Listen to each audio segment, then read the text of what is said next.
Media మిత్రులందరికీ హృదయపూర్వకమైన నమస్కారాలు. ఈరోజు మొదటి లిస్టులో చంద్రబాబు నాయుడు గారు నా మీద నమ్మకంతో, ప్రేమతో, అభిమానంతో నన్ను మాచర్ల నియోజకవర్గ జనసేన తెలుగుదేశం పార్టీ ఉమ్మడి అభ్యర్థిగా ప్రకటించినందుకు చంద్రబాబు నాయుడు గారికి, లోకేష్ గారికి,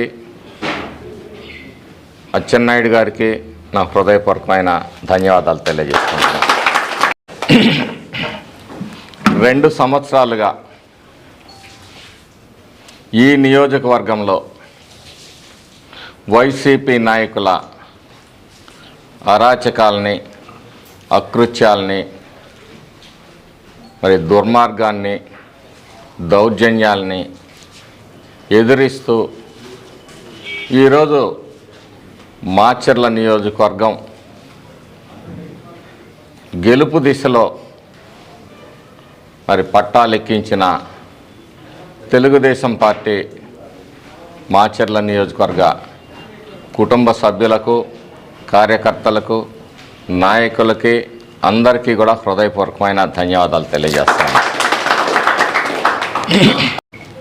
ఈ సందర్భంగా తెలుగుదేశం పార్టీ కార్యకర్తలకు, నాయకులకు, జనసేన పార్టీ కార్యకర్తలకు, నాయకులు అందరికీ కూడా ఒక ముఖ్యమైన విజ్ఞప్తి ఏంటంటే,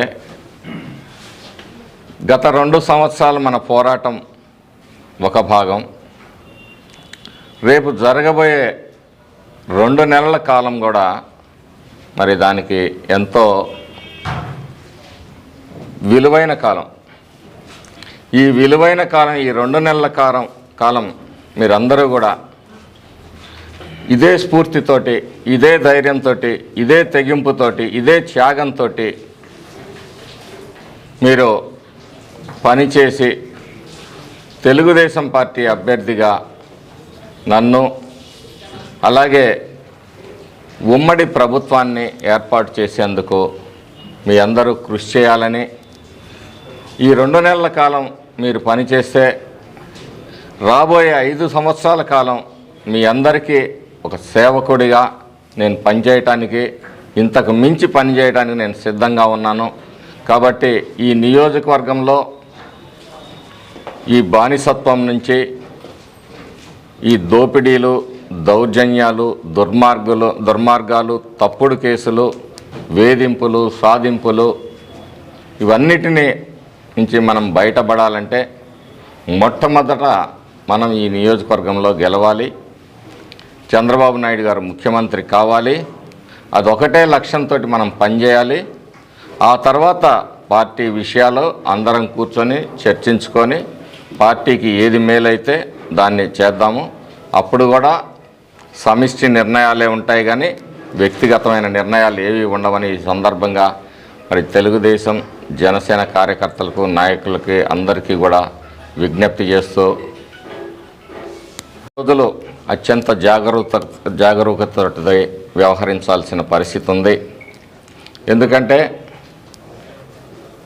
వ్యవస్థలు ఏ విధంగా పనిచేస్తాయో మనం ఇప్పుడే ఊహించలేము. ఇదే విధానం ఉంటుందా, భవిష్యత్తులో మార్పులు ఏముంటాయో, ప్రతి ఒక్క నాయకుల మీద కూడా తప్పుడు కేసులు పెట్టే ప్రమాదం ఉంది. కాబట్టి ముఖ్యమైన నాయకులు అందరూ కూడా ఇళ్ల దగ్గర సీసీ కెమెరాలు కూడా ఏర్పాటు చేసుకోవాల్సిన పరిస్థితులు ఈ నియోజకవర్గంలో ఉన్నాయి అని చెప్పి సందర్భంగా తెలియజేస్తూ, ఏది ఏమైనప్పటికీ ఈ రాష్ట్రంలో చంద్రబాబు నాయుడు గారు, తెలుగుదేశం పార్టీ, పవన్ కళ్యాణ్ గారు, జనసేన పార్టీ కలిసి ఉమ్మడి ప్రభుత్వాన్ని ఏర్పాటు చేయటం అనేది తథ్యం.